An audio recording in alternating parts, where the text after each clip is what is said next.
Hello everyone, कैसे हैं आप सभी। उम्मीद कर रहा हूं आप सभी अच्छे होंगे और आपकी तैयारी भी बहुत अच्छे से चल रही होगी। मैं आपका वापस से स्वागत करता हूं जेई पे जी सीरीज में, जहां पर अपन जेईई की प्रिपरेशन कर रहे हैं और इतने टाइम से करते आ रहे हैं। उम्मीद कर रहा हूं आप सभी वीडियो भी देख रहे होंगे। मैं हूं अर्पित नामा from A favourite free learning platform, जहां पे आप सब पढ़ सकते हो physics, chemistry, math, biology absolutely for free at learnerhub.com।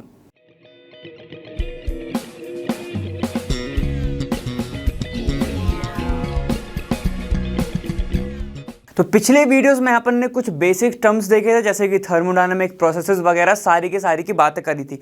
अब इस वीडियो में बहुत इंपॉर्टेंट पॉइंट जो हैं वो कवर होने वाले हैं, जैसे कि वर्क, इंटरनल एनर्जी और भी बहुत सारे। ठीक है, तो उसको सबसे पहले नोट्स बनाना इस चैप्टर के, ठीक है, क्योंकि बहुत सारे क्वेश्चन जो हैं इस चैप्टर से आते ही हैं। 2023 में एडवांस में भी इससे 2 क्वेश्चन आए थे, जिसमें से ग्राफ से क्वेश्चन आया था।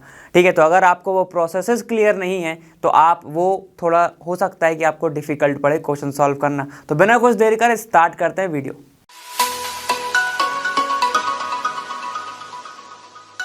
इंटरनल एनर्जी, नया शब्द आ गया। इंटरनल एनर्जी को पहले ज़माने में ई से भी डिनोट करा जाता था, लेकिन अब उसको यू से डिनोट करते हैं। तो ये मत घबराना नहीं इस बात पे कि अगर इसको ई से डिनोट कर रहा है कोई या फिर इसको यू से कर रहा है, दोनों से कर सकते हो। मैंने आपको बता दिया कंडीशन। अब पढ़ते हैं इंटरनल एनर्जी है क्या। इंटरनल एनर्जी को अपने आप से थोड़ा कंपेयर करो। खुद के अंदर की एनर्जी, आपकी एनर्जी किसी के रेफरेंस में कम या ज़्यादा भी हो सकती है, तो उसके अंदर पोटेंशियल एनर्जी आ गया। आपके अंदर जो एनर्जी है वो अगर मूवमेंट करोगे, कुछ गायब होगा तो जल्दी क्या हो जाएगी, एनर्जी बढ़ जाएगी, इंटरनल एनर्जी। तो क्या हो गई, काइनेटिक एनर्जी हो गई। मतलब कि अपन पहले डेफिनेशन पढ़ेंगे, क्या है। If our chemical system losing और gaining energy, we need to introduce a quantity which represent the total energy of a system. भैया यहाँ पर देखो, ये एक सिस्टम है, ठीक है, यहां पर एक सिस्टम रखा हुआ है। अब ये क्या कर रहा है, कभी कभी मेरे दिल में ख्याल नहीं आता है, कभी कभी ये क्या कर रहा है, यहां पे एनर्जी लूज कर रहा है, कभी कभी ये क्या कर रहा है, यहां पर एनर्जी गेन कर रहा है। अब इन सब चीजों के लिए, उस एनर्जी को बताने के लिए कुछ तो आपको रिप्रेजेंटेशन कराना होगा ना। किससे डिनोट करोगे आप, तो उसको ही वो लोग किससे डिनोट करते हैं, इंटरनल एनर्जी से। मतलब कि ऐसे समझ लो, पूरा डाटा एनर्जी के बारे में जब पढ़ा जाता है या फिर सम करा जाता है, ठीक है, जिसको अपन बोलते हैं कि बाइंड अप करा जाता है, तो क्या बोलूंगा मैं, वो इंटरनल एनर्जी होती है। ठीक है, ये एक डेफिनेशन हो गई। देखो अब ये वाली मेन है। The sum of all these is the energy, all those is the energy of a system, मतलब पूरे सिस्टम में जितनी भी एनर्जी उन सब का सम। In thermodynamics we call it the internal energy of the system is denoted by U, which may change। अब change कब कब हो सकता है उसके बारे में लिखा हुआ है। मतलब क्या है, पूरे सिस्टम के अंदर की एनर्जी, जैसे कि ध्यान से सुनो, यहाँ पर इंटरनल एनर्जी के अंदर कितनी एनर्जियां आ सकती हैं, इंटरनल एनर्जी, ठीक है। यहां पर देखो, यहां पर मैं 2 लिख रहा हूं ऐसे, जैसे कि एनर्जियां बहुत सारी हो सकती हैं, एनर्जियां बोल रहा हूं, एनर्जी बहुत सारी हो सकती है, जैसे कि आपका काइनेटिक एनर्जी, जैसे कि आपकी पोटेंशियल एनर्जी, जैसे कि आपकी एक और होती है, देखो यहां पर आपने सुने होंगे 3 नाम शायद, ट्रांसलेशन एनर्जी, रोटेटरी एनर्जी और वाइब्रेटरी एनर्जी। नहीं सुने तो डिग्री ऑफ फ्रीडम में अभी अदृश्य सर कराएंगे, वहां पर भी समझ में आएगा। थोड़ा सा कवर मैं भी करूंगा केमिस्ट्री में, जितना है वहां पर समझ में आ जाएगा। ठीक है, ये 3 भी एनर्जी होती है। अब इन जब तीनों एनर्जी का जो सम होता है, अगर मैं इन तीनों एनर्जी को एक सिस्टम के अंदर, अगर ये सारी की सारी एनर्जी हैं, तो उनको मैं सम करूं तो वो क्या होता है, इंटरनल एनर्जी होता है, जिसको शो किससे करते हैं अपन, यू से शो करते हैं। पुराने जमाने में ई से भी करते थे, तो मत घबराना, ठीक है, अब नहीं करेंगे, एंथैल्पी को करेंगे वहां। क्लियर, समझ में आ गया। चलो अब इनने बोला कि ये चेंज किस किस बेस पर हो सकती है। पहला, व्हेन हीट पासेस इनटू और आउट ऑफ द सिस्टम। जैसे ही अपन ने ये लाइन पढ़ी तो मेरे दिमाग में एक चीज क्या आई, आपके दिमाग में क्या है, इनने बोल दिया व्हेन हीट पासिस इनटू और out of the system, into और आउट ऑफ द सिस्टम मतलब एक बात बताओ, अगर टेम्परेचर ज्यादा होगा, मतलब सराउंडिंग का टेम्परेचर की बात कर रहा हूं मैं, ठीक है, एक्सटर्नल टेम्परेचर की, तब भी फर्क आएगा, टेम्परेचर कम होगा तब भी फर्क आएगा। तो एक चीज अपन को यहां पर ये पता चला कि जो इंटरनल एनर्जी होती है, जो आपकी इंटरनल एनर्जी होती है, वो टेम्परेचर डिपेंडेंट होती है, ठीक है। चलो, इससे तो हमें ये पता चला, ये मोस्ट आईएमपी पॉइंट है, ठीक है, आगे लगेगा मैं बताऊंगा। चलो, यहां पर क्या बोल रहा है कि व्हेन हीट पासेस इनटू और आउट ऑफ द सिस्टम, उसमें भी इंटरनल एनर्जी चेंज हो सकती है भैया, जब निकल रही है और आ रही है तब भी, ठीक है। पहला क्यों, कैसे, अगर एनर्जी आएगी तो काइनेटिक एनर्जी बढ़ जाएगी, और काइनेटिक एनर्जी बढ़ गई क्योंकि वो किसी ना एक टाइप की एनर्जी ही है, तो इंटरनल एनर्जी बढ़ जाएगी। चलो, when work is done on the और बाय द सिस्टम, अब खुद सोचो, on the system by the system अपन अभी समझेंगे। अब खुद सोचो, आप एक सिस्टम हो, आप जब काम करोगे तो आपकी एनर्जी लग रही है, आपकी एनर्जी लग रही है तो इंटरनल एनर्जी कम हो रही है, आपके बदले में दूसरा काम कर रहा है आपके ऊपर, तो उसकी एनर्जी लग रही है, तो आपकी एनर्जी तो स्टोर है, तो मतलब कि इंटरनल एनर्जी भी किस पे डिपेंड कर सकती है, काम कौन कर रहा है, उसके ऊपर हो रहा है या वो कर रहा है, ठीक है, समझ गए। व्हेन मैटर्स एंटर और लीव द सिस्टम, कोई मास है, जैसे चाय के बारे में पढ़ा था, मास निकल रहा है या फिर उसके अंदर शुगर कुछ डाला जा रहा है, तो उस पर भी वो डिपेंड करती है। क्लियर, यहां तक सभी को समझ में आ गया होगा मेरे ख्याल से, तो है ना, मजा आ गया होगा। अब थोड़ा सा समझते हैं, क्या अपन इंटरनल एनर्जी को एकदम एक्यूरेट कैलकुलेट कर सकते हैं या नहीं, तो मैं बोलूंगा नहीं कर सकते। क्यों, क्योंकि यहां पर अपने सामने एक बड़ा चैलेंज है, पोटेंशियल एनर्जी और ये तीनों एनर्जी। कौन सी एनर्जी, ये तीनों जो दिख रही हैं हमें महान मूर्तियां, ये भी, ये क्या है, इनको ना आप एग्जैक्ट कैलकुलेट ही नहीं कर सकते। क्यों, क्योंकि पोटेंशियल एनर्जी तो किसी ना किसी रेफरेंस पे डिपेंड करती है कि नहीं, ठीक है, तो ये तो एक रेफरेंस पे डिपेंड करती है, ये हमारे हाथ में थोड़ी है। और ये जो आपकी एनर्जी है, इनका एग्जैक्ट कैलकुलेट करना बहुत मुश्किल है, ठीक है, तो एग्जैक्ट वैल्यू अपन इसकी कैलकुलेट नहीं कर सकते। और अगर इन एनर्जी की एग्जैक्ट वैल्यू अपन कैलकुलेट नहीं कर सकते तो इंटरनल एनर्जी भी नहीं आएगा। इतना कैलकुलेट समझ में आ गया है ना। तो सर क्या करें, इसीलिए हम चेंज इन इंटरनल एनर्जी निकालते हैं, चेंज इन इंटरनल एनर्जी निकालते हैं, समझना अच्छे से, ठीक है। अपन एग्जैक्ट वैल्यू नहीं निकाल सकते, चेंज इन इंटरनल वैल्यू निकालते हैं, एनर्जी निकालते हैं। क्या निकालते हैं, चेंज इन इंटरनल एनर्जी, मतलब क्या, डेल यू ना, तो ये क्या हो जाएगा, फाइनल माइनस इनिशियल कर दो, तो आपका क्या जाएगा, चेंज इन इंटरनल एनर्जी आ जाएगा। क्लियर है, क्योंकि अपन चेंज निकाल रहे हैं, फाइनल माइनस इनिशियल कर रहे हैं, मतलब फाइनल पॉइंट पे डिपेंड कर रहा है, इनिशियल पॉइंट पे डिपेंड कर रहा है, मतलब वो क्या होगा, इंटरनल एनर्जी। बहुत अच्छे, internal energy is a state function. ये क्या होता है, स्टेट फंक्शन। क्लियर है, फिर से सुन लो, क्या अपन एग्जैक्ट वैल्यू नहीं निकाल सकते, चेंज निकाल सकते हैं, इसीलिए ये क्या होती है, आपकी स्टेट फंक्शन होती है।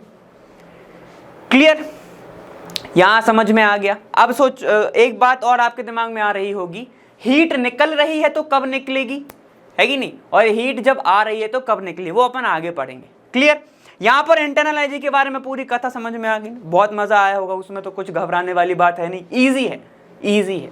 देखो हुआ मत बनाना, सही बता रहा हूँ, इससे थ्योरेटिकल क्वेश्चंस भी बनते हैं और कभी कभी वो न्यूमेरिकल में फंसा देता है, ठीक, घबराने की बात बिल्कुल नहीं है, अच्छे से समझेंगे, प्यार से समझेंगे। यहां तक समझ में आ गया ना, ठीक है। चलो, रेस्ट लेना है, थोड़ा ले लो, फिर अपन हीट के बारे में पढ़ते हैं। चलो चलिए, इंटरनल एनर्जी के बाद अब बात करते हैं हीट की, ठीक है।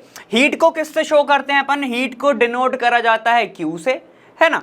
अब समझते हैं, अब सबसे पहले तो एक दिमाग में आना चाहिए कि QH जो है आपका, मतलब जो H बोल रहा हूं, जो Q जो है वो क्या है, स्टेट फंक्शन है या फिर आपका पाथ फंक्शन है, दिमाग में, ठीक है, समझ में आ गया होगा ना क्या पूछ रहा हूं, क्लियर? चलो अब पहले ये समझ लेते हैं फिर समझते हैं। सुनो, जो चीज लाल है जिसका टेम्परेचर ज्यादा है, जो चीज ब्लू है उसका टेम्परेचर कम है, ठीक है? तो ये पूरा डब्बा लाल है, ध्यान से सुनना, ठीक है? चलो, तो ये है हॉट, ये है हॉट, मतलब मैं ये बोलना चाहता हूं कि यहां का टेम्परेचर जो है वो क्या है? हाई है। टेम्परेचर क्या है? यहां पे हाई है, ठीक है? क्योंकि मैं इस पे काम कर रहा हूं तो ये मेरे लिए क्या हो जाएगा? ये मेरे लिए हो गया सिस्टम, ये हो गया मेरे लिए सिस्टम, ठीक है? और बाकी सब मेरे लिए क्या हो गया? सराउंडिंग हो गया, ये हो गया मेरे लिए सराउंडिंग, ठीक है? बहुत बेसिक सा है, अभी समझ जाओगे। Surrounding, clear? तो ये भी क्या है? ये भी सराउंडिंग ही है, सराउंडिंग, ठीक है? ये केस 1 है, ये केस 2 है, ध्यान से सुनना। इसकी टेम्परेचर ज्यादा है, सराउंडिंग में जो टेम्परेचर है वो क्या है? कम है। तो सिस्टम क्या करेगा? सराउंडिंग का क्योंकि टेम्परेचर कम है तो वो उस टेम्परेचर से हीट क्या करेगा?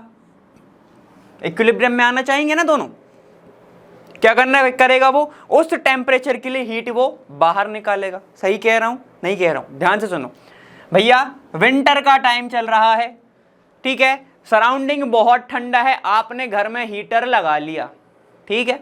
इतना क्लियर हो गया? तो हीटर क्या करता है? हीटर बाहर ऐसे ऐसे करके हीट फेंकता है, तब जाके हमें गर्मी लगती है। तो ये क्या कर रहा है बताओ? ये एनर्जी रिलीज कर रहा है, एनर्जी रिलीज कर रहा है, ठीक है? ये क्या कर रहा है? एनर्जी रिलीज कर रहा है, ठीक है? ये स्पेलिंग सही नहीं है ना, एनर्जी को ये रिलीज कर रहा है। चलो अब बात करते हैं, यहां पर आपका टेम्परेचर क्या है? अब टेम्परेचर ज्यादा नहीं है, कम है, क्लियर? और सराउंडिंग में जो टेम्परेचर है वो काफी ज्यादा है, वो काफी ज्यादा है, ठीक है? तो फिर से सिस्टम और आपका सराउंडिंग, फिर एक बार लिख ही लो इसको, सिस्टम और आपका जो है सराउंडिंग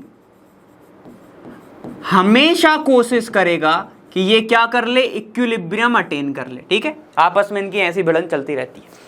तो इसके लिए वो एनर्जी ट्रांसफर करेगा, एनर्जी ट्रांसफर करेगा तो यहां पर क्या होगा? ये जो बाहर आपको एनर्जी दिख रही है, मतलब जो रेड डब्बा दिख रहा है, मतलब सराउंडिंग का टेम्परेचर क्या है? यहां पर हाई है। तो ये क्या करेगा? इसको टेम्परेचर देगा, इसको टेम्परेचर देगा। तो अगर मैं सिस्टम के वर्ड में बोलूं तो सिस्टम अभी क्या कर रहा है? सिस्टम अभी एनर्जी को एब्जॉर्ब कर रहा है, एनर्जी एब्जॉर्ब कर रहा है। क्लियर हो गया? ठीक है, क्योंकि सिस्टम काम कर रहा है, ठीक है? फिर से सुनो, क्योंकि सिस्टम कुछ ना कुछ कर रहा है। अगर एनर्जी रिलीज होगी, अगर एनर्जी रिलीज होगी तो हमेशा याद रखना वो क्या होगा? स्मॉलर देन जीरो होगा। और अगर एनर्जी एब्जॉर्ब हो रही है तो Q हमेशा पॉजिटिव होगा, ग्रेटर देन जीरो होगा। समझ में आ गया? ठीक है, क्लियर है ना? एनर्जी अगर एब्जॉर्ब हो रही है, एनर्जी एब्जॉर्ब कर रहा है तो Q is greater than zero. अगर एनर्जी रिलीज हो रही है तो Q is smaller than zero. Same case किसका बैठता है? इंटरनल एनर्जी का। उसके बारे में भी समझ लेते हैं एक बार, ठीक है? मान के चलो यहां पर क्या है? एक रिएक्टेंट है, रिएक्टेंट, और एक क्या है? आपका प्रोडक्ट है। दो रिएक्टेंट ने मिलके एक प्रोडक्ट बनाया, ये मान के हम चल रहे हैं, ठीक है? अब उस रिएक्शन के दौरान अगर क्या हो रहा होगा? एनर्जी रिलीज होगी। तो मैं ये बोलूंगा, देखो बताओ एनर्जी रिलीज कब होगी? जब दो रिएक्टेंट का एनर्जी बहुत ज्यादा होगा, तब जाके उनने आपस में प्रोडक्ट बनाया और बाकी की बची कुछ एनर्जी को उन्होंने छोड़ दिया, यही होगा, ठीक है? तो मैं ऐसे लिखूंगा कि energy of reactant is greater than energy of product. Energy of product कौन सी एनर्जी? इंटरनल एनर्जी, ठीक है? चलो ये कब? जब रिएक्टेंट्स की एनर्जी ज्यादा थी और प्रोडक्ट की एनर्जी कम थी। अब सुनो, अगर रिएक्टेंट की एनर्जी कम है, अगर रिएक्टेंट की एनर्जी कम है तो आपको एनर्जी देनी पड़ेगी। तो क्या हो जाएगा? देखो यहां पर ऐसे लिखूं मैं कि रिएक्टेंट की एनर्जी अब कम है प्रोडक्ट बनाने के लिए, और प्रोडक्ट की एनर्जी क्या हो गई? ज्यादा हो गई, क्योंकि आप एनर्जी तो दे ही रहे हो। तो यहां पर क्या हो जाएगा? Internal energy of product is greater than internal energy of reactant. ठीक है, तो ये बस एक पॉइंट था, इसको लिखना चाहो लिखो, वैसे इतना इंपॉर्टेंट नहीं है, बस हीट समझो, हीट क्या है यहाँ पर, समझ में आ गया। ठीक, अब ये बताओ एक्सोथर्मिक प्रोसेस में क्यू क्या होगा, एनर्जी रिलीज होती है ना एक्सोथर्मिक में, तो क्यू हमेशा नेगेटिव होगा, इसीलिए एक्सोथर्मिक में नेगेटिव लिखा जाता है। ठीक है, तो ये भी लिख लो, पॉइंट बहुत इंपॉर्टेंट है कि क्यू पॉजिटिव कब होगा, एनर्जी रिलीज हो रही है तो क्यू क्या होगा, नेगेटिव होगा। ठीक है, और क्यू अगर मतलब आपकी एनर्जी अगर एब्जॉर्ब हो रही है, एंडोथर्मिक है, तो वो क्या होगा, हमेशा पॉजिटिव होगा।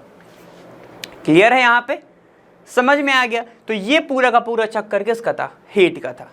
क्लियर, चलो अब थोड़ा और चलते हैं आगे, हीट के बारे में भी जान लिया, थोड़ा बेसिक चल रहा है अभी ना। अब समझो, अब अपन आगे चलते हैं और बात करते हैं वर्क की। अब सुनना अच्छे से, इससे क्वेश्चन आता है, इसलिए अभी से एकदम फोकस होकर बैठ जाओ। ठीक है ना, वर्क क्या होता है, वर्क को शो किससे करते हैं हम भाई, W से शो करते हैं। ठीक है, तो मैं यहां पर लिख देता हूं, W से अपन इसको, कैपिटल W से इसको डिनोट करते हैं। ठीक है, और वर्क क्या है, मैंने बताया था आपको, वर्क कौन सा फंक्शन है, वर्क होता है आपका पाथ फंक्शन। पाथ फंक्शन मतलब कि ये इनिशियल और फाइनल पॉइंट पे डिपेंड नहीं करता, ये पूरे पाथ के ऊपर डिपेंड करता है। कदम कदम पर आपने कितने काम करे, कितना वर्क करा, वो सब कैलकुलेट होता है। क्लियर है, चलिए अब वर्क होता क्या होगा, वर्क कितने टाइप के होते होंगे, बहुत क्वेश्चन आ रहे होंगे आपके दिमाग में, समझते हैं, है ना। सिस्टम और सराउंडिंग हमेशा, मैंने क्या बोला, हमेशा वो इक्विलिब्रियम अटेन करना चाहते हैं। ठीक है, अपन शुरू से यही बात कर रहे हैं। अब इक्विलिब्रियम अटेन करने के लिए हो सकता है वो कुछ एनर्जी को क्या करते हो, या तो रिलीज करते हो या तो एब्जॉर्व करते हो। क्लियर है ना। अब एनर्जी को क्योंकि वो रिलीज एब्जॉर्व कर रहे हैं, तो मैं ये मान के चल रहा हूं क्योंकि एनर्जी का यूज हो रहा है, तो यहां पर कुछ ना कुछ काम करना पड़ता होगा, तभी जाके तो क्या होगा, आप एनर्जी का रिलीज एब्जॉर्व कर सकते हो। ठीक है, मान के चलो मैंने ये मेरे पास क्या है, एक लिक्विड पड़ा हुआ है। ठीक है, मेरे पास ये क्या है, एक लिक्विड है जो कि गर्म है। अब मुझे ठंडा करना है, लेकिन वो ठंडा ज्यादा से नहीं हो रहा है, तो मैं क्या करूंगा, इसके अंदर एक पैडल डाल दूंगा। कैसा पैडल, ऐसा पैडल डाल दिया मान के चलो। ठीक है, ये मैंने पैडल डाल दिया, तो ये पैडल क्या करेगा, ये घूमेगा, मतलब आप एनर्जी दे रहे हो ना सिस्टम को, एनर्जी आप क्या कर रहे हो, कुछ ना कुछ तो आपको काम करना पड़ रहा है, तब जाके तो क्या हो रहा है, वो पैडल घूमेगा। तो एनर्जी आपने दिया तब जाके वो पैडल घूमा, इसलिए वो कुछ वर्क हुआ। अब जो वर्क होता है ना, वो 3 टाइप का हो सकता है। कैसा, इलेक्ट्रिकल,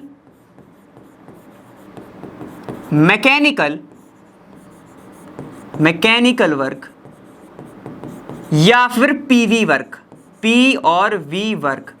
पी और वी वर्क को ही क्या बोला जाता है, प्रेशर वॉल्यूम वर्क। वैसे समझ गए होगे, प्रेशर वॉल्यूम वर्क। तो उन सब में से सबसे ज्यादा, इन तीनों में से सिर्फ एक ही इंपॉर्टेंट है हमारे लिए सबसे ज्यादा, वो क्या है, पीवी वर्क। इसके बारे में अपन को पढ़ना है। क्लियर है, प्रेशर वॉल्यूम वर्क के बारे में हमको पढ़ना है। यहां तक क्लियर हो गया होगा, है ना। अब सुनो, अब एक बात और आती है कि काम कौन करेगा सर। एक बात आपने अभी बताया था कि work is done by the system, या फिर आप सिस्टम से काम कराओगे या उसके लिए काम करोगे। तो बिल्कुल यहां पे भी वो बात आती है। क्या, ध्यान से सुनना, 2 चीजें होती हैं, work done by the system, और work is done on the system, work done on the system. ये 2 चीजें होती हैं। ठीक है, अब यहां पर बहस चलने वाली है ना। Work done by the system, work done on the system, मतलब कि यहां पर ये आपके लिए क्या है, एक सिस्टम है, और ये क्या है, सराउंडिंग है। ठीक है, ये अपन बहुत पहले से पढ़ते आ रहे हैं। अब इसके अंदर क्या भरी हुई है, एक गैस भरी हुई है, मान के यही चल रहे हैं हम। ठीक है, ये गैस ऐसे ऐसे ऐसे ऐसे ऐसे ऐसे भरी हुई है, क्योंकि प्रेशर वॉल्यूम वर्क है। प्रेशर वॉल्यूम वर्क का मतलब क्या होगा, मतलब कि आपने कुछ प्रेशर अप्लाई करा, प्रेशर अप्लाई अपन पिस्टन से करते हैं, तो वॉल्यूम में भी कुछ ना कुछ चेंज आएगा। सही है है कि नहीं, बिल्कुल मानते हो बात, हाँ ठीक है। अब इसके अंदर भरी हुई है कौन सी गैस, आइडियल गैस। अब होती तो है नहीं, भर दो ऐसे ही सपोज कर लो आइडियल गैस भरी हुई है। अब अगर ये आइडियल गैस काम करेगी, मतलब ये तो हमारा सिस्टम है ना पूरा, अब अगर ये कुछ काम करेगी तो ये क्या हो जाएगा, work is done by the system. वाह वाह वाह, आइडियल गैस ने काम करी। अब अगर प्रेशर वॉल्यूम आप बाहर से लगा रहे हो, ठीक है, तो वो क्या हो जाएगा, work is done on the system. ठीक है, अगर आप प्रेशर एक्सटर्नली लगा रहे हो और प्रेशर मान लो अब आइडियल गैस लगा रही है, इंटरनल लगा रही है, तो ये क्या हो जाएगा, अगर इंटरनली लग रहा है, क्या काम कर रहा है, आइडियल गैस काम कर रहा है, तो work done by the system. Clear है, और work done on the system जब आप बाहर से लगा रहे हो, प्रेशर वॉल्यूम कम हो रहा है। क्लियर, सुनो अब, जब भी work done by the system होगा, बाय द सिस्टम, तो W हमेशा क्या होगा, नेगेटिव होगा। ठीक है, और work done on the system होगा तो ये क्या होगा, हमेशा पॉजिटिव होगा। भैया काम अगर नहीं करना पड़ेगा तो वो पॉजिटिव रहेगा, हंसता खेलता रहेगा, काम करना रहेगा तो वो नेगेटिव रहेगा, उसको बहुत फिरना पड़ेगा। अब सुनो, ये बात जो है ना अदृत सर की मत मानना, ठीक है, वो क्या उल्टा बताएंगे फिजिक्स में कि W is equal to positive और ये नेगेटिव, ऐसा कुछ नहीं होता है। देखो भाई, वो भी सही कह रहे हैं, फिजिक्स के टर्म में और केमिस्ट्री में साइन चेंज हो जाता है ना, तो वो नेगेटिव और पॉजिटिव हो जाता है, वैसे ही फिजिक्स वो असम्पशन पे भी चलती है, तो वो भी और हम केमिस्ट्री भी। ठीक है, ऐसा कोई मुठभेड़ नहीं है, वरना तो तुम वो ना पढ़ बैठो। ठीक है, तो वो भी पढ़ो, अदृत सर भी सही है। क्लियर हो गया है ना, तो work done by the system, work done on the system, इतना तक क्लियर।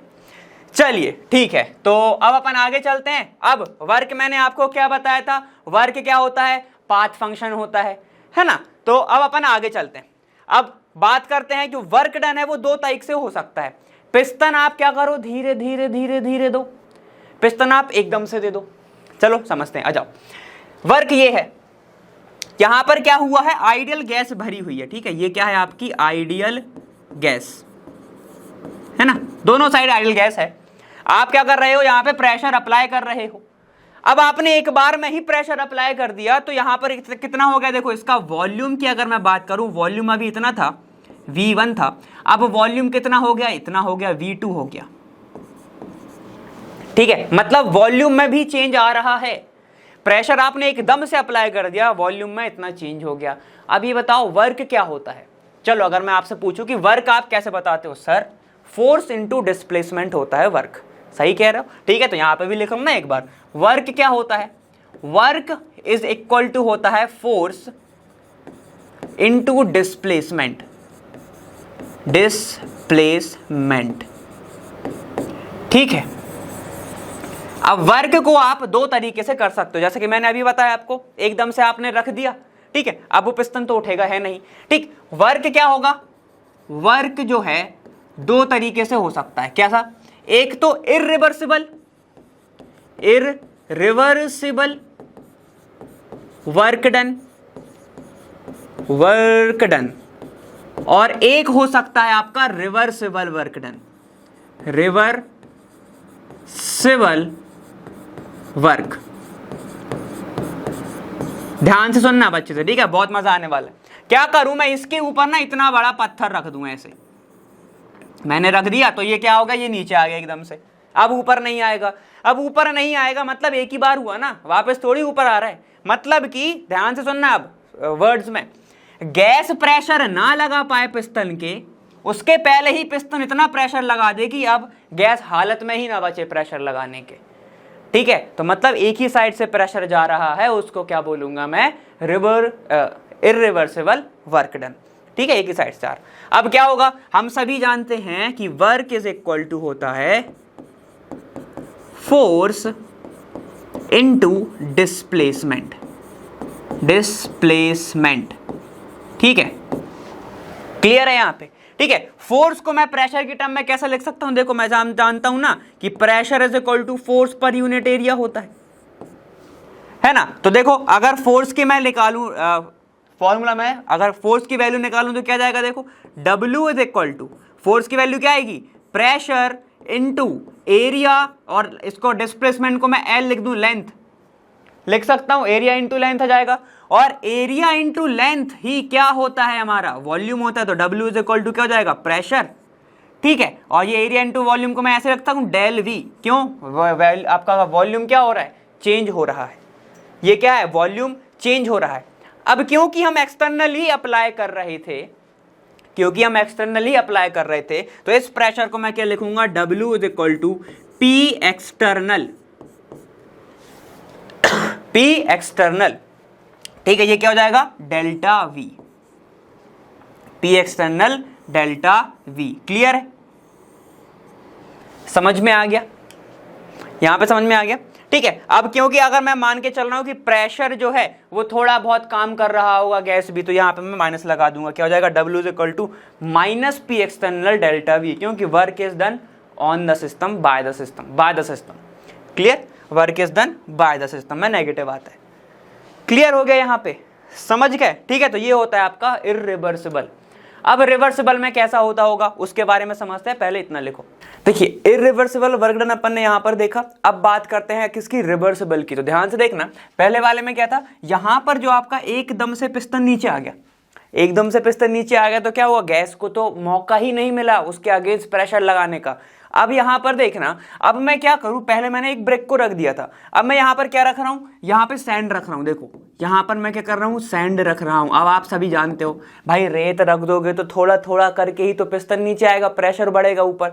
अब देखना कैसा होगा, रिवर्सिबल का मतलब क्या होता है, यहां पे सैंड मैंने बढ़ाई, पिस्टन नीचे आया, अब क्या करेगा, गैस उसके अगेंस्ट प्रेशर लगाएगा, पिस्टन फिर ऊपर कर देगा। मैंने थोड़ी और सैंड लगाई, पिस्टन नीचे आया, उसके अगेंस्ट फिर से क्या करा, गैस ने प्रेशर लगाया। तो यहां पर यही प्रोसेस क्या होगी, चलती रहेगी। तो यहां पर आपको क्या देखने को मिलेगा, वर्क डन तो होगा लेकिन थोड़ा थोड़ा होगा। क्यों, क्योंकि प्रेशर भी थोड़ा थोड़ा ही तो बढ़ रहा है, और सिंपल सी बात है, अगर प्रेशर थोड़ा बढ़ रहा है तो वॉल्यूम में भी बहुत छोटा सा चेंज आएगा, है कि नहीं, और छोटा सा चेंज आएगा तो वर्क डन भी तो कम होगा ना वॉल्यूम का, ठीक है, उसके कारण। अब ध्यान से देखना, मैंने यहां पे क्या कर रहा हूं, देखो क्या कर रहा हूं, मैं सैंड रखा है, ठीक है, ये जो पिस्टन है, ठीक है, और यहां पर जो गैस है, उनके बीच का जो प्रेशर चल रहा है, तो उसको मैं क्या बोल रहा हूं, पिस्टन के प्रेशर को बोल रहा हूं मैं P एक्सटर्नल, और गैस के प्रेशर को बोल रहा हूं मैं P इंटरनल, ठीक है, यहां तक क्लियर है ना। अब सबको फॉर्मूला पता है कि W इज इक्वल टू, क्योंकि हमारी गैस काम कर रही है, इसके अंदर क्या भरा हुआ है भैया, इसके अंदर भरा हुआ है आइडियल गैस, ठीक है, जिसको अपन सिस्टम बोल रहे हैं। और अगर हमारा सिस्टम काम कर रहा है, work done by the system, मतलब W क्या हो जाएगा, नेगेटिव। और हम सभी को पता है वर्क का फॉर्मूला क्या होता है, W is equal to minus P external delta V, यही होता है। यहां तक सभी को क्लियर है। अब ये बात बताओ, मैंने क्या बोला था, वर्क क्या होता है आपका, सबसे पहले तो ये लिख लो कि ये क्या है आपका, रिवर्सिबल पढ़ रहे हैं हम, रिवर्सिबल वर्क, ठीक है। कभी कभी यहां पे इसको बोला जाता है आइसोथर्मल रिवर्सिबल वर्क, मतलब टेम्परेचर यहां पे कांस्टेंट मानते हैं। क्लियर, चलो देखो, अब यहां पर सबसे पहली बात जो मैं आपको बताना चाहता हूं, वर्क क्या होता है, वो होता है पाथ फंक्शन, ठीक है। अगर प्रेशर थोड़ा थोड़ा है, वॉल्यूम कम होगा, तो वर्क भी तो थोड़ा थोड़ा होगा, है कि नहीं। तो अगर अपन को वर्क डन काउंट करना है तो उस थोड़े थोड़े को भी प्लस करना पड़ेगा। सारा वर्क डन बात करोगे ना, भले ही तुम यहां से एक कदम छोटा सा लिया, फिर छोटा सा लिया, फिर छोटा सा लिया, अगर तुम्हें टोटल डिस्टेंस नापनी पड़ेगी तो तुम्हारे छोटे छोटे कदम को नापने पड़ेंगे ना, समझ गए ना। तो आपको हर वर्क डन को क्या करना पड़ेगा, ऐड करना पड़ेगा। और छोटी क्वांटिटी को ऐड करने के लिए अपन क्या करते हैं, इंटीग्रेशन करते हैं, ठीक है। तो अब अपन करने वाले हैं इंटीग्रेशन। ध्यान से देखो, यहां पर सैंड लगाया, सैंड से मुझे क्या मिला, थोड़ा सा प्रेशर नीचे आया, ठीक है, पिस्टन नीचे आया। यहां से गैस ने अपोज किया, थोड़ा सा उसने ऊपर कर दिया पिस्टन को। तो यहां पर आपको जो डिस्प्लेसमेंट देखने को मिल रहा है, यहां से लेके यहां तक का चेंज यही होगा ना।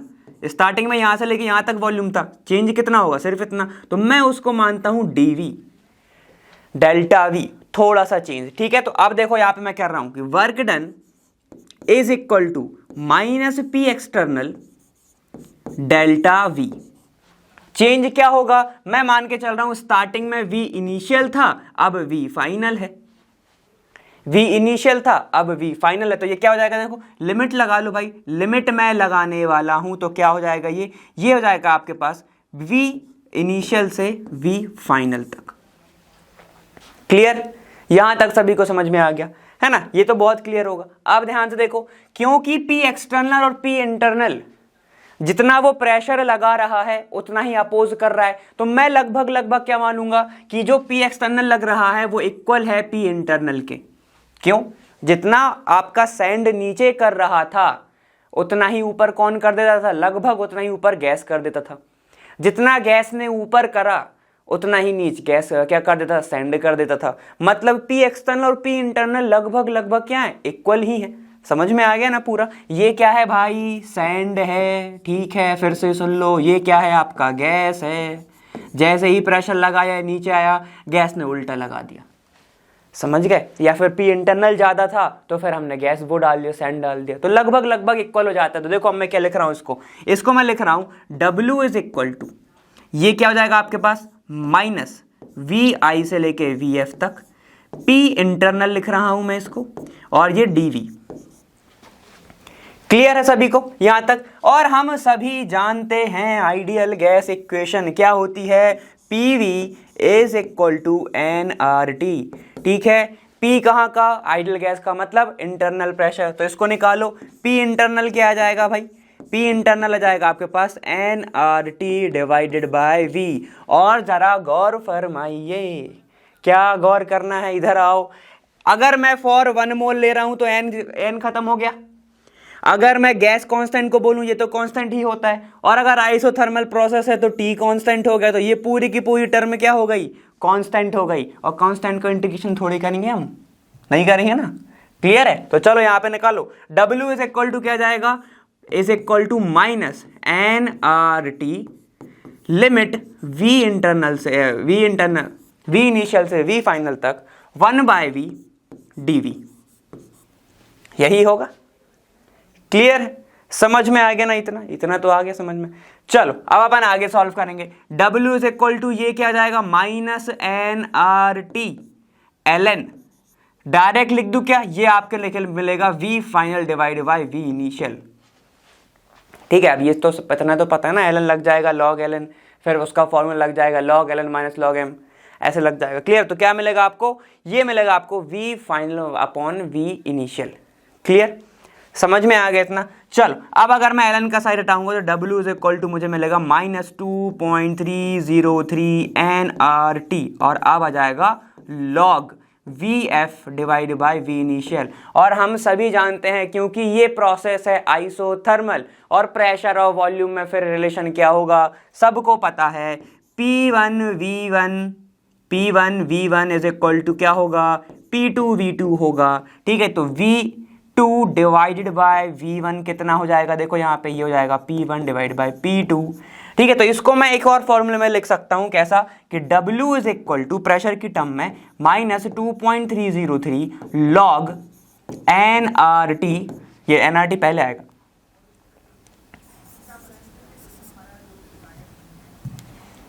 nRT log P, देखो ये क्या है 2 है ना, तो P1 अपॉन P2, ये मिलेगा आपको एक और फॉर्मूला। ये है किसके टर्म में, प्रेशर के टर्म में, और ये है वॉल्यूम के टर्म में। तो आपको सिर्फ इतना ही ध्यान रखना है।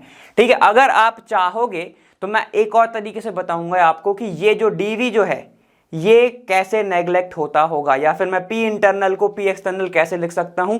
यहां पर अगर आपको डाउट होगा तो डाउट क्लास में आप मेरे से बोल देना कि सर एक बार P इंटरनल P एक्सटर्नल वाला बता दो, तो मैं आपको वहां पर क्लियर भी कर दूंगा। ठीक है, ये कैसे हो गया कि लगभग अपन सिमिलर कैसे मान रहे हैं। यहां तक समझ में आ गया। ठीक है, तो ये वाला फॉर्मूला आप सभी को बहुत अच्छे से याद रखना है। ठीक है, ये काफी ज्यादा इंपॉर्टेंट है, इससे क्वेश्चन आते हैं। अब ये वाले फॉर्मूले को मैं एक और तरीके से लिख सकता हूं, कौन सा है ये, इर्रिवर्सिबल वाला। ठीक है, इर्रिवर्सिबल वाले में कैसे लिख सकता हूं, हम सभी जानते हैं कि W इज इक्वल टू मैं लिख सकता हूं माइनस P एक्सटर्नल, डेल्टा है ना, तो इसको मैं लिखूंगा V2 माइनस V1। ठीक है, V2 माइनस V1। और अगर मैं इसको PV is equal to nRT से लेके चलूं, ये वाला PV is equal to nRT से, कहां गया ये वाला। ठीक है, तो यहां से अगर मैं V की वैल्यू निकालूं तो V इज इक्वल टू क्या आएगा, देखो nRT डिवाइड बाय P आएगा, यही आएगा nRT डिवाइड बाय P। है ना। तो क्योंकि ये V2 था तो इसको मैं V2 कर दूंगा, इसको मैं N2 T2 अगर N सेम नहीं है तो, और ये P2।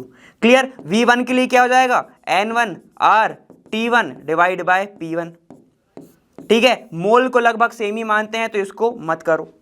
क्लियर। यहां पर टर्म को रखो जरा, क्या आएगा देखो आपके पास, ये आ जाएगा आपके पास, फिर NRT डिवाइड बाय P को रखना है। कहां गया कहां गया, ये देखो देखो, W is equal to minus P external, क्या रखोगे, NRT divided by P2 minus NRT divided by P1। T constant होता है, आइसोथर्मल की बात कर रहे हैं हम, T कांस्टेंट है, R कांस्टेंट है, N भी अगर एक ही गैस के लिए तो मोल भी कांस्टेंट ही होगा, तो इसको मैं लिख सकता हूं P एक्सटर्नल, इसको पूरा कॉमन ले लो 1/P2 ये वाला। ठीक है, तो याद रखना आपको तीन फॉर्मूले जो हैं वो मेजरली याद रखने हैं। कौन से, W is equal to minus P external NRT divide by P2। ठीक है, ये भी आपको बुक में मिलेगा, इससे इक्वेशंस क्वेश्चंस आते हैं। ठीक है, एक आपका ये तो बहुत ज्यादा ही इंपॉर्टेंट है। ठीक है, और एक जो लास्ट आपको मैंने अभी यहाँ पे बताया, ये W is equal to minus 2.303 NRT log VF upon VI, और W is equal to 2.3 pressure की टर्म में। कि अगर आपको प्रेशर और वॉल्यूम में रिलेशन पता होगा तो ये दोनों आप सभी के लिए बहुत ज्यादा ही इजी हैं। क्लियर, समझ में आ गया। तो ये सारा का सारा था वर्क डन के बारे में चर्चा, आगे चल देंगे अब। चलो अब बात करते हैं फर्स्ट लॉ ऑफ थर्मोडायनेमिक्स, जो कि आप हर जगह देख चुके होंगे, मुझे पूरा यकीन है। एक बार पढ़ लेते हैं, आपको खुद समझ में जाएगा कि सर ये हम तो बहुत पहले से पढ़ते आ रहे हैं। क्या है देखो, the first law of thermodynamics state that energy can neither be created nor be destroyed but it can be transferred, और या फिर change from one form to another. क्या है ये, यहां पर ये बोल रहा है कि ये जो एनर्जी होती है, कौन सी एनर्जी, मान के चलते हैं इसके अंदर कुछ एनर्जी है। ठीक है, तो आप इस एनर्जी को बना नहीं सकते, आप इस एनर्जी को मिटा नहीं सकते। एनर्जी सिर्फ एक से दूसरे में क्या होती है, ट्रांसफर होती रहती है। ये तो बहुत बार पढ़ चुके होंगे, बहुत टाइम से। एक एग्जाम्पल से लेके चलते हैं कि ये ना आपके पास एक कार है, ठीक है, ये है इसके पास कार, ये ऐसे है ना, तो ये टायर हो गए इसके, ये इसके खिड़कियां हो गई, है कि नहीं। अब यहां पर कोई दूसरी चीज भी खड़ी हुई है, एक मान के चलते हैं एक बड़ा सा ट्रक है ऐसे। ठीक है, अब क्या हो रहा है, ये बहुत ज्यादा तेज मोशन में आ रहा है। इसकी एनर्जी क्या है, अभी इसकी एनर्जी ज्यादा है, इसकी एनर्जी क्या है भाई, ज्यादा है। और ये क्या है, स्टेशनरी है, स्टेशनरी है। ठीक है, मतलब बस खड़ा हुआ है वो, ज्यादा कुछ नहीं। अब क्या होगा इसकी, क्योंकि एनर्जी बहुत ज्यादा है, तो क्योंकि ये मोशन में है तो मैं मान के चलूं इसकी काइनेटिक एनर्जी बहुत ज्यादा है। ठीक है, अब जैसे ही ये इससे आके कोलाइड होगा, टकराएगा, ऐसे टकराएगा बहुत तेज, तो क्या होगा, ये जैसे ही इससे टकराएगा तो इसकी जो एनर्जी है, अब ये एनर्जी क्या हो जाएगी, इसके में ट्रांसफर हो जाएगी। क्या होगा, इसकी एनर्जी इसमें ट्रांसफर हो जाएगी। हो सकता है ये थोड़ा और ये जो स्टेशनरी था ये मूव करना स्टार्ट हो जाए, ये आगे चला जाए, और ये क्या हो जाएगा, इसकी एनर्जी कम हो जाएगी। और ये टकराने के बाद क्या हो जाएगा, कोलिजन में क्या होता है, या तो एनर्जी कम होती है, ठीक है, या फिर दूसरे मॉलिक्यूल में ट्रांसफर होती है। तो ये टकराएगा, ये यहाँ पे आके चुपचाप बैठ जाएगा, और ये हो सकता है कि आगे बढ़ जाए।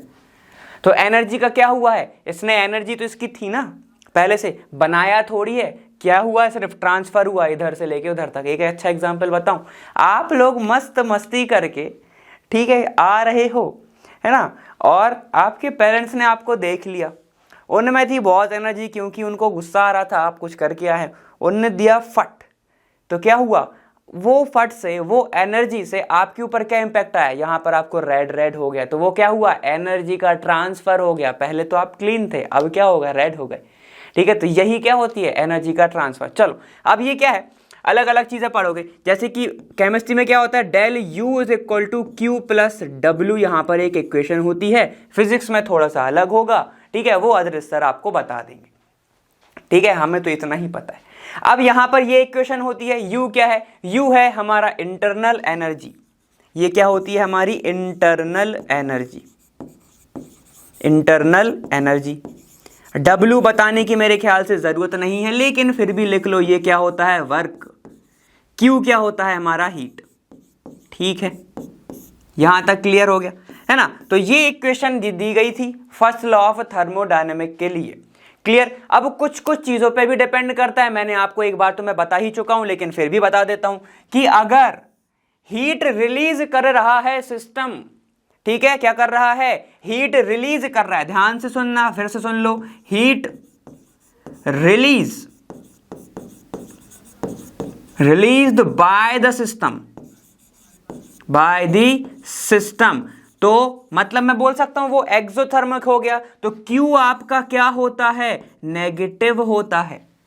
अगर हीट क्या हो रही है, हीट जो हो रही है वो एब्जॉर्ब हो रही है, ठीक है, तो Q क्या होता है आपका, पॉजिटिव होता है, वो एंडोथर्मिक हो जाएगा।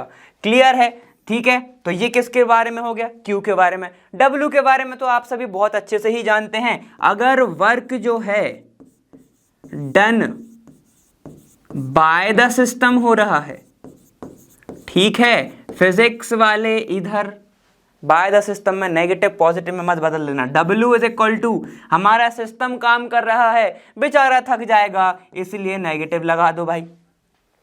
Work done on the system, जैसे कि पुराने जमाने के राजा महाराजा, वो बस बैठे हैं, उनको ऐसे हवा करा जा रहा है, तो उन्हें कुछ काम ही नहीं है, तो हमारा वर्क बिल्कुल नहीं थकेगा, पॉजिटिव लगा दो भाई। ठीक है, तो ये सब चीजें, ये साइन कन्वेंशन होते हैं, इसको आपको थोड़ा सा याद रखना है। Q अगर एंडोथर्मिक है तो पॉजिटिव, अगर एक्सोथर्मिक है तो नेगेटिव। ठीक है, वहीं पे अगर हमारा सिस्टम काम कर रहा है तो नेगेटिव, और सिस्टम के लिए काम हो रहा है तो पॉजिटिव।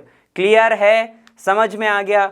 चलो अब थोड़ी और बात कर लेते हैं कि ये जो आपकी इक्वेशन है, ये थर्मोडायनेमिक की फर्स्ट लॉ, ये किन किन चीजों पे डिपेंड करता होगा। थर्मोडायनेमिक की प्रोसेस होती है ना 4, ठीक है, तो उनके ही बारे में अपन बात करने वाले हैं। चलो आ जाओ, समझेंगे, ध्यान से समझना। इक्वेशन को बस देखते रहो, क्या था, del U is equal to Q plus W. अब कौन क्या क्या होता है ये मैंने आपको अभी बताया है ना, तो ध्यान से सुनो। अगर आपकी प्रोसेस जो है वो आइसोकोरिक है या फिर चोरिक है, जैसे आपको बोलना हो, आइसोकोरिक प्रोसेस है, हम सभी जानते ही होंगे। आइसोकोरिक का मतलब क्या होता है कि यहां पर जो वॉल्यूम है वो क्या होगा, कांस्टेंट होगा, तो मैं 0 लिख दूं। और अगर वॉल्यूम कांस्टेंट है, ध्यान से देखना, ये कंटेनर है, ठीक है, ये रहा आपके पास एक कंटेनर, है ना, तो यहां पर पिस्टन, अगर वॉल्यूम कांस्टेंट है तो यहां पर मैं बोल सकता हूं कि पिस्टन होगा ही नहीं। पिस्टन अगर होता तो पिस्टन नीचे जाता या ऊपर आता तो क्या वर्क डन होता, वॉल्यूम में भी तो कुछ फर्क आता। अगर मान लो पिस्टन नीचे चला गया तो गैस दब जाती, तो कंप्रेशन हो जाता, वॉल्यूम कम हो जाता, और पिस्टन अगर ऊपर जाती तो एक्सपांशन हो जाता, तो वॉल्यूम बढ़ जाता। ठीक है, तो मैं ये मान के चल रहा हूं ये एक ऐसा कंटेनर है जिसके अंदर पिस्टन ही नहीं है, और अगर जिसके अंदर पिस्टन ना हो, जिस कंटेनर के अंदर पिस्टन ना हो, तो उसको क्या बोला जाता है, रिजिड बॉडी। ठीक है, जिसका वॉल्यूम चेंज ना हो रहा हो। ऐसा नहीं है कि अगर कंटेनर के अंदर पिस्टन नहीं है तो रिजिड बॉडी बोल दो, ऐसा नहीं, मैं ये बोल रहा हूं रिजिड बॉडी मतलब कि जिसका वॉल्यूम चेंज नहीं हो सकता। ठीक है, तो इसको मैं लिख रहा हूं रिजिड बॉडी।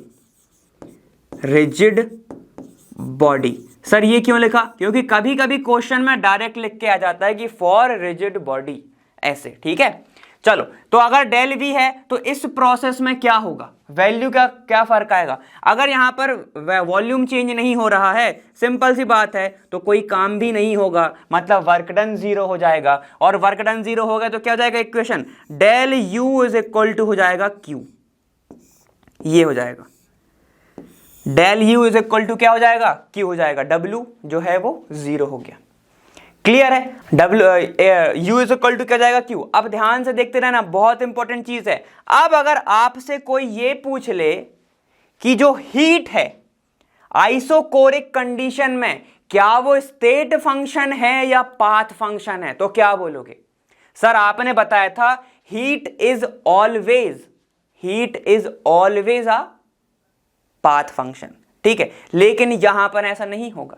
यहां पर क्या होता है, ध्यान से सुनो, यहां पर क्योंकि ये डेल यू के बराबर है और इंटरनल एनर्जी हमारा क्या होता है, एक स्टेट फंक्शन होता है। ठीक है। तो जो आपकी हीट एट कांस्टेंट वॉल्यूम, ध्यान से सुन लो वापस से, heat at constant volume, constant volume जिसको बोला जाता है QV, ये क्या होता है आपका एक स्टेट फंक्शन होता है, क्योंकि ये जो हीट एट कांस्टेंट वॉल्यूम किसके इक्वल होता है, U के इक्वल होता है, और U हमारा स्टेट फंक्शन होता है। क्लियर है, समझ में आ गया। तो कभी भी अगर आपसे पूछ ले हीट तो आप बोलोगे पाथ फंक्शन, लेकिन अगर हीट एट कांस्टेंट वॉल्यूम पूछ ले तो इसका मतलब क्या है, वो क्या होगा, स्टेट फंक्शन। क्यों, क्योंकि उस टाइम पे आपका डेल यू के बराबर होता है Q। क्लियर, समझ में आ गया। चलो ये हो गई हमारी एक प्रोसेस, ठीक है, फर्स्ट। दूसरी समझते हैं। दूसरी देखो, मैं बात कर रहा हूं आइसोथर्मल की। आइसोथर्मल, सिंपल सी बात है, नाम से ही समझ आ रहा है, आइसो मतलब सेम, थर्मल मतलब टेम्परेचर, मतलब del T is equal to constant मतलब 0। ठीक है, और जब मैं इंटरनल एनर्जी आपको पढ़ा रहा था तब मैंने आपको बताया था कि इंटरनल एनर्जी पूरा का पूरा डिपेंड करता है टेम्परेचर के ऊपर। ठीक है, और अगर डेल टी 0 हो गया तो सिंपल सी बात है डेल यू भी क्या होगा, 0 हो जाएगा। इक्वेशन क्या बैठ रही है, U is equal to Q plus W, और ये बन जाएगा W is equal to minus Q या फिर Q is equal to minus Q. Clear. अब ये पाथ फंक्शन है या फिर इसका स्टेट फंक्शन, दोनों बताओ। दोनों ही पाथ दिख रहे हैं, इसमें नहीं पूछेगा, कुछ ज्यादा नहीं फंसाएगा। ठीक है, तो यहां पे मैं बोलूंगा कि जितना भी वर्क डन हो रहा है, ठीक है, या फिर मैं बोलूंगा जितनी भी हीट रिलीज हो रही है, हीट रिलीज हो रही है वो सिस्टम एब्जॉर्ब कर ले रहा है। ठीक है, ये क्या जाएगा, माइनस है ना, माइनस मतलब जितनी भी हीट रिलीज हो रही है वो वर्क डन करने में यूज हो रहा है। चलो अब अपन दूसरा समझते हैं। दूसरा कौन सा हो सकता है बताओ, दूसरा तीसरा समझते हैं। मतलब तीसरा है हमारा एडियाबैटिक, एडियाबैटिक प्रोसेस। और अब तो सबको पता है भाई, इसको जरा इंपॉर्टेंट समझ लेना क्योंकि इससे कभी कभी यूनिट से पूछ लेगा। ठीक है, मतलब फंक्शन से रिलेटेड की कौन सा फंक्शन है ऐसे। एडियाबैटिक प्रोसेस, जल्दी से दिमाग लगा लो। एडियाबैटिक का मतलब है कि हीट का एक्सचेंज नहीं होगा, Q इज इक्वल टू 0 हो गया।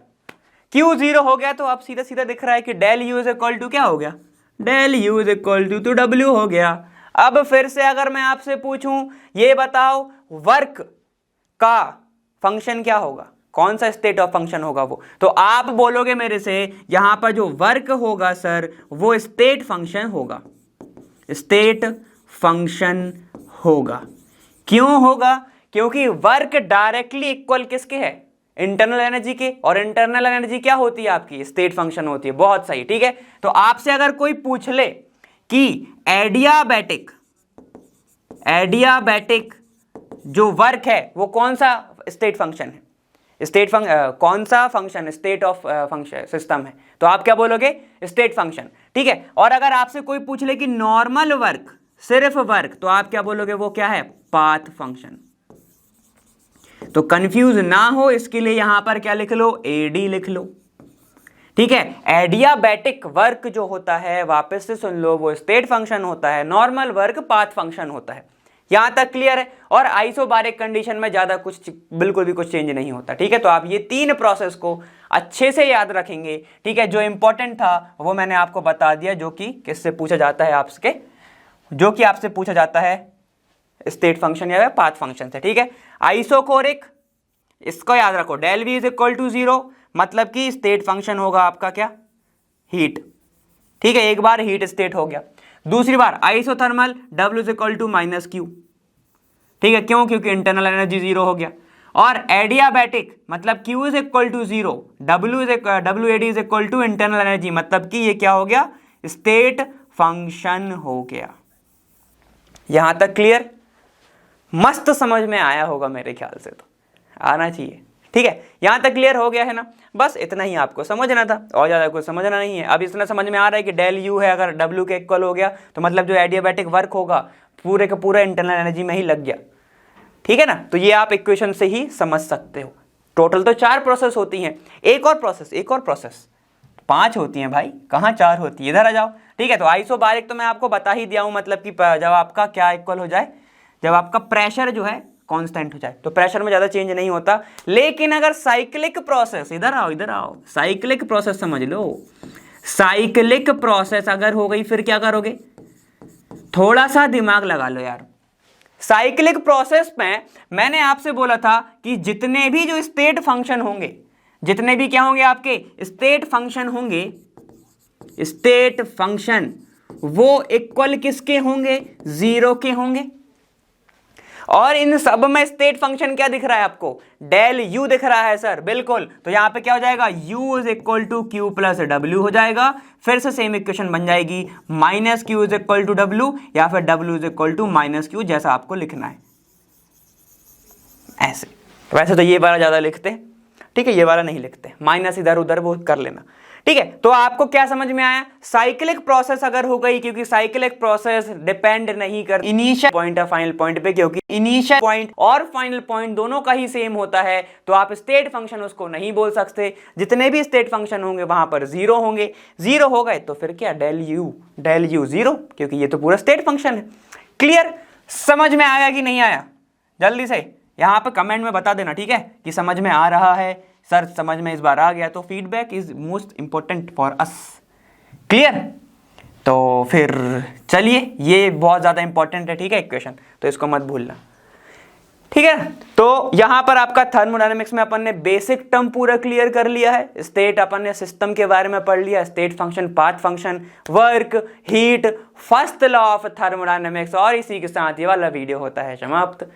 तो उम्मीद कर रहा हूँ आपको सारे के सारे कॉन्सेप्ट जो है वो समझ में आए होंगे और आपने नोट्स भी बनाए होंगे। तो बस इसी के साथ ऐसे ही आप क्या करते रहिए, हार्ड वर्क करते रहिए और जुड़े रहिए लर्न हब जेई पे जी सीरीज के साथ। तो बस अब मैं मिलूंगा आपसे आने वाले वीडियो में, और मैं मिलूंगा वहाँ लर्न हब फ्री है पर बेस्ट जहाँ।